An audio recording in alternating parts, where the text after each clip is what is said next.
Vraćamo se domaćim temama. Posle ozbiljne krize, Borski kraj postepeno oživljava privredu. Nova radna mesta očekuju se u fabrici brojila za struju EVG, najvećoj te vrste u jugoistočnoj Evropi. Rudarsko-topioničarski basen je u velikim investicionim poslovima, a proizvodnja je za trećinu veća nego prošle godine. Borski rudnici imaju jasne zadatke. Uz povećanje proizvodnje bakra i plemenitih metala i rentabilno poslovanje, neophodno je primeniti evropske ekološke standarde.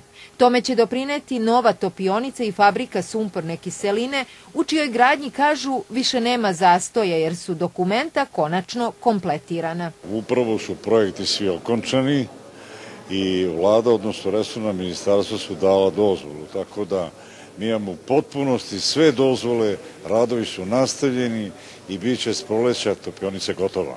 Borski kraj se razvija na pravi način, kaže i naš proslavljeni košarkaš Dejan Bodiroga, koji je tu otvorio fabriku brojila za struju.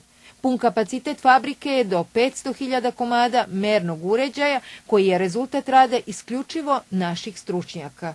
Napravljeni su tako da mogu da se uklope u postojeće sisteme, da rade kao postojeći merači, a da prilikom modernizacije čitavog tog distributivnog sistema neki automatski uređaj mogu da ih prepoznaju na mreži i ubace u svoju modernu mernu infrastrukturu. Proširenje proizvodnje zavisit će od potreba tržišta. Interesovanja, kažu, ima i na evropskom, ali i na tržištima Rusije i Turske. Bićemo konkurentni na svakom tržištu i želimo da budemo i u inostranstvu, ali i ovdje.